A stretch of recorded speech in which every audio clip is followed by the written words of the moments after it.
Hello, folks. We are going to read chapter 3 of Posted by John David Anderson. It's called The Variable.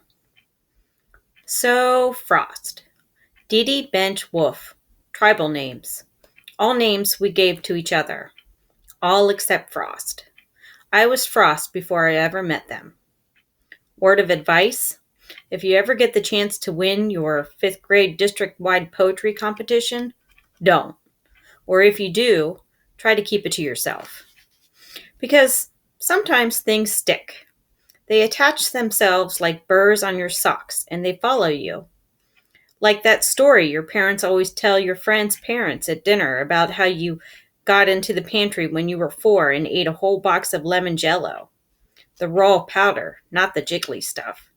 Straight out of the package, turning your tongue bright orange and forcing them all to call poison control. From that moment on, you know those people will never eat the stuff without laughing. You will forever be Jello Boy, in addition to all the other things you've become. More often, in school at least, it's a label thrown out on a whim, maybe by some kid trying to get a giggle from the other kid next to him. But then it's picked up on and passed around until it becomes a part of you. Kid who never brushes her hair. Kid whose crack is always showing. Kid with the giant schnoz. Kid who always gets picked last. Kid who blew chunks on stage. These are all real people, except I can't tell you most of their names. Even I know them only by what stuck. Except the kid who always gets picked last. That's Dee Dee. If you're lucky, or at least not terribly unlucky, the thing that sticks to you will be just a nickname and not a pathetic one. Like Frost. Ask most 12-year-olds to name a poet, and they will probably tell you Shakespeare, or Shel Silverstein, or Kendrick Lamar. Some of them will probably say Dr. Seuss, though, like my dad says. Just because your stuff rhymes, it doesn't necessarily make you a poet. I don't imagine a whole lot of kids would tell you their favorite poet is Robert Frost. I'm probably the only one. I blame my father, in fact. He's the one who introduced us, me and Frost. On a tedious summer Sunday, a glass of wine in his hand, sitting across from me on the porch and handing me a copy of Frost's selected poems. This was before the Sarasota Shuffle, the big split. Back when my parents tried to just ignore each other as much as possible, and I tried to ignore their ignoring. When the house would speak to us in creaks that we could hear because nobody else dared to speak, because they were afraid of what they might say. We sat on the porch in the backyard by my mother's bright fuchsia azaleas, just the two of us, the sun baking the grass. I think you're old enough, he said to me with a nod, and for a moment I thought he was going to hand me his glass for a sip. Instead, he gave me the book. Some dads take their kids fishing, or play catch. My dad wrote for a living. Just my luck. I don't like poetry, I said, which wasn't entirely true then and certainly isn't now. When we did the 50-book challenge in the 4th grade, I was the only one who had a volume of poetry on my list. But the book my dad handed me wasn't anything like what I had read. For starters, there were no illustrations. Plus, the cover looked kind of prissy, all blue and white flowers. I tried to hand it back, but my father just reached over and flipped to a flap-cornered page. Start with this one, he said. It's one of his most famous. The poem was called The Road Not Taken. Dad told me to read it out loud. He wasn't the kind of father you said no to. Not unless you wanted an hour-long lecture on the topic of things that are good for you. 2 roads diverged in a yellow wood, I began, and I read it all, careful not to sound too bored, so as not to offend my father, or too interested, so as not to encourage him either. When I was finished, he asked me what I had thought about it. I shrugged. Pretty good, I guess, which is actually what I thought. I had to read worse stuff in school. I figured that was the end of it. It hadn't dawned on me that my dad might actually be interested in my opinion, but he told me to read it again. quietly, to myself. So I did, with him sitting across from me, looking out over the porch at the heavy clouds and grimacing at the birds in the maples. I read it again and again. And when I looked up after the third reading, he asked, "How does it make you feel?" I could feel his cloud gray eyes on me. He wanted a real answer. He seemed to be holding his breath. "Guilty," I said at last, though I wasn't sure why. That was just the first word that came to my mind. My dad reached over and scuffed my hair. "It's not guilt," he said, "it's regret. They aren't quite the same." He took another sip of wine and went back into the house, leaving me and Robert Frost on the porch.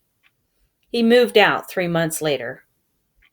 I read all 114 poems in the book that summer, most more than once. That next winter, with my father and mother still haggling on the phone about what to do with the house, and that he didn't even live in anymore, I came home with an assignment to write something for the 13th annual Branton School District Young Authors Competition. It could be a poem or a short story. You could illustrate it if you wanted to. The winner would receive a medal and a $50 gift card to Barnes & Noble. I wrote a poem inspired by Frost's Mending Wall, my personal favorite of the 114. Frost's poem was about these two guys who meet in the middle of a field to repair this broken old stone wall that separates their properties. And it has this line, "Good fences make good neighbors," which the speaker of the poem thinks is total crap. And yet he goes on and keeps building the fence anyways. And you kind of wonder why. What would happen if they left the wall broken or tore it down completely? Wouldn't they still be good neighbors? Would they maybe be better neighbors? Would they maybe be something more, like friends?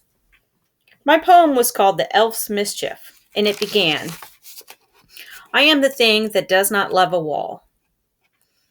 It was about all those questions, about broken walls, and whether good fences ever make for good families, too. Maybe it was because it wasn't another haiku lazily written on the back of the bus on the way to school. Or maybe the teachers who were acting as judges had fence issues of their own, or divorced parents, or both.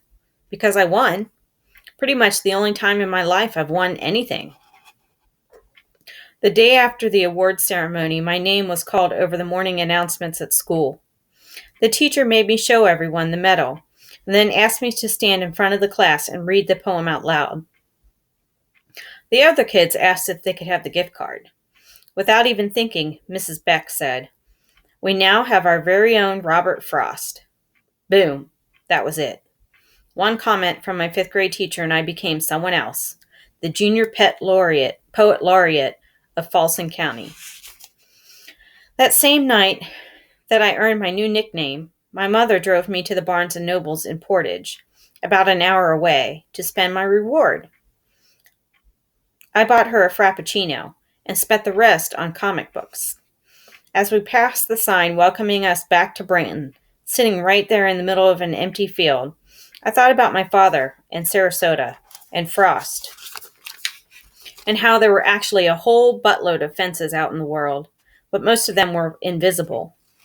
Deep thoughts for an 11-year-old, I guess, but reading Frost all summer after your parents split will do that to you. When I got home, I called my father to tell him about my victory and what the kids were calling me at school, but he wasn't there. I didn't bother to leave a message. I told you the whole thing started with Ruby Sandals, and in a way it did. But it was another girl who got the most attention. Her name, her actual name, was Rose, like the delicate flower, though delicate is not the first word I would use to describe her. I know most of it, the war, the notes, the thing with Wolf, probably would have happened regardless, but without her, it would have gone so much differently. She came the same week that the school's ban on cell phones took effect, the same week Ruby was allowed to return to school after her suspension, the same week that my father wrote me an email telling me about the trip we were going to take next summer to Cape Canaveral. At least it wasn't to Miami for a ball game. Space shuttles and giant rockets were more up my alley. Rose Holland came that week, and everything changed. There's a famous Alfred Hitchcock movie called The Birds. It sounds like a documentary, but trust me, it's not. In the movie, all the birds in this small California town go all avian apocalypse and start attacking people, plucking out eyes, blowing up gas stations, pecking everyone to death, just about the same time that this one woman shows up. Whether or not she's the reason the birds attack isn't entirely clear. It could just be a fluke. Or maybe there is something about this lady that makes the birds batty. I watched the movie with Bench, who conked out about halfway through after muttering for an hour straight that any movie with at least one CGI character was bound to be boring. I watched to the end, though. I wanted to see if the woman was going to make it all out of the town alive, or if the birds would get her. I won't spoil it for you, just in case, but I will say that sometimes somebody shows up in your life and throws everything out of whack, or just happens to show up the moment the out of whackness starts. I wasn't thinking about the birds when Rose Holland appeared at school, though, the day after the great confiscation. At the time, I was thinking about algebra.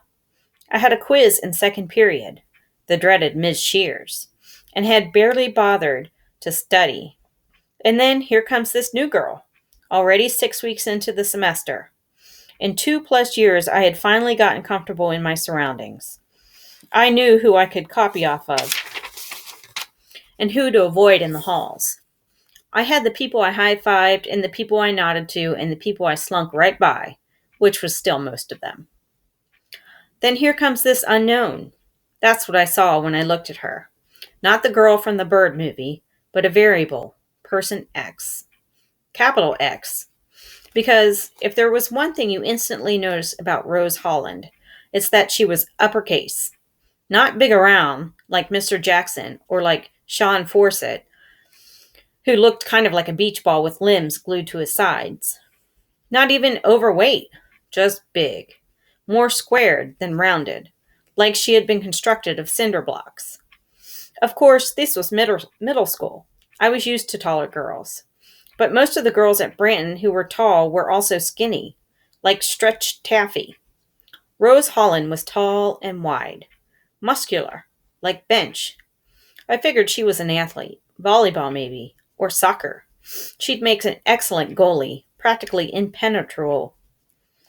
Yet she walked through the hall the same way all of us did on our first days, with her eyes on the tiles below her feet. Her frizzled brown hair, lighter than mine, hanging over her face like a veil. Dark jeans and a black sweater that could probably fit two of Dee Dee. You could hear the sound of her boots from a mile away. "Who is she?" Bench said, standing beside me. "Who knows?" I replied. "She looks like she can hit. Linebacker material." "Be careful," I told him. "She might replace you." Bench didn't have an answer to that.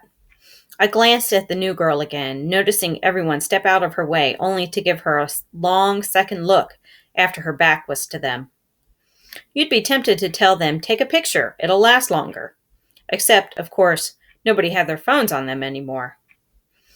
Already there were whispers trailing after her, though, and you could tell just by that brief walk down the hall that she was going to have a tough first day. I muttered a short prayer for her under my breath. "I'd stay out of her way if I were you," Bench remarked. I snickered, thought it was really more of a grunt, as I pictured this new girl bowling over everyone in the halls, leaving smashed Play-Doh versions of them stuck to the floors with only their eyes bugging out. It wasn't really funny, but I'm a sucker for a good image. The new girl disappeared around a corner, looking lost. I shut my locker and headed to first period with a promise to catch up to Bench later. I met Wolf and Dee Dee outside the door to English. Wolf looked exhausted. "Long night?" "George and Martha were at it again," he said. George and Martha were Wolf's nicknames for his parents. He says he got the names from an old movie he saw once about this couple that is always arguing. His parents' real names were Todd and Trina. That's something Wolf and I had in common. Front row seats to the failing marriage show.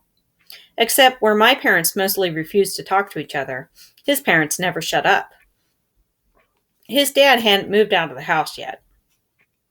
I figured it was only a matter of time, but Wolf said it would never happen. His parents would never split. That would require them to agree on something. Strange thing was, I actually kind of liked Wolf's parents from the little time I'd spent with them. They seemed like nice people, and they seemed to like me. They just didn't like each other. Made you wonder how they got stuck together in the first place. You want to talk about it? I asked. I knew the answer already, but I asked anyway. What's there to talk about? Wolf said. I just wish they'd let me move down into the basement. It'd be quieter, at least. But what about the piano? I asked. Yeah, we'd have to move that too. We ducked into class and found our seats. Dee Dee on one side, me on the other, Wolf in the middle where he belonged. All of us ignoring the dirty looks from the three boys who sat behind us. Normally you'd get a comment from one of them, a completely unoriginal, here comes the dork patrol kind of thing. But today we managed to slip by. Mr. Sword finished scrawling something on the whiteboard and humming loud enough for the whole class to hear. Wolf leaned over and told me it was classical. Beethoven's Pastoral Symphony. I told him no self-respecting 8th grader should know that. Mr. Sword turned to us and started taking attendance. He had just worked his way down the roster when the variable burst into the room. Sorry I'm late. Got turned around, she said. Her face was red, flushed from running, or embarrassment, or both. Her eyes, I noticed, were deep blue, like her jeans. She filled the doorframe completely. It's all right, Rose, Mr. Sword replied. He turned to the rest of us. I'd like to introduce our new student. Everyone, this is Rose Holland. The girl put up a hand self-consciously. It was that moment, that terrible, blood-freezing, ashy-mouthed moment, when you suddenly realize that 60 eyeballs are fixed on you, deciding what to do about you, where you fit in. I gave the new girl a smile, just a small one, to let her know we weren't so bad. She didn't smile back. Rose comes to us all the way from the Windy City. I'm surprised the wind could carry her, somebody, probably Jason or one of his friends, whispered from the back. Okay, most of us weren't so bad. Excuse me, Mr. Sword said sharply. Whoever it was didn't bother to repeat it. Mr. Sword turned back to the doorway. You can take any open seat, Rose. I looked around. There were 3 empties. One of them was on the other side of me. She took the one closest to the door, and I felt a twinge of relief. It would have meant something, her coming all the way across the room just to sit next to me. Maybe not to her, but to everybody else. This week, Mr. Sword said, already moving on even though most eyes were still on the new girl, we will be starting our unit on Elizabethan drama. Raise your hand if you are already an expert on drama. Half the students groaned and raised their hands, some of them pointing to each other. I nodded to Dee Dee, encouraging him to raise his hand too. But he just gave me a dirty look. I noticed Wolf was still looking at Rose. Her eyes were fixed on the front of the room. The rest of you are lying, then, Mr. Sword told us. I think most of you create more drama in one day than Shakespeare could imagine in a lifetime. But when he did it, at least, it was all in good fun. To prove his point, Mr. Sword launched into a lecture on Elizabethan theater, which was actually pretty boring, until he described how actors would fill animal bladders with sheep's blood and keep them beneath their stage clothes so that they would explode in a gruesome display during fight scenes. Sometimes, he said, if you were one of the lucky ones sitting up front, you get some of the blood on your clothes too. He called it the 16th century splash zone. Sheep's blood? Christina Morrow said with a grimace. Gross. She pronounced the word as 3 syllables. Gross. I think it's cool. I look at the girl by the door, cheeks still pink, eyes still fixed on Mr. Sword. All the girls sitting near Rose Holland recoiled, wrinkling their faces. Beth Strand even scooted her desk over an inch. Mr. Sword made a motion for Rose to elaborate. No, I mean it's really creative. Like special effects, Rose added. Before there was even such a thing as special effects. And the audience would agree with you, Miss Holland, Mr. Sword said, smiling. All that gore helped to account for the theater's popularity. It wasn't a good drama if somebody didn't get stabbed, hanged, or poisoned by the end. Preferably all three. The audience was always out for blood. People were still eyeing Rose. A couple of the girls in the back started whispering, no doubt about her. What she said, how she looked, her clothes, her hair. Dee Dee scrawled something on a yellow sticky note. He had a stack of them sitting on his desk. He handed it to Wolf, and I leaned over to see. Guess things haven't changed much, the note said. Dee Dee glanced sideways at the new girl. I smiled. Wolf didn't. No blood yet, just dirty looks. If Rose noticed the reaction of the people around her, she didn't seem to care. Or maybe she was just good at ignoring it. Not an easy thing to do. I told myself to stop looking at her, just in case she got the wrong idea. So that's it for Chapter 3. Hope you guys enjoyed it.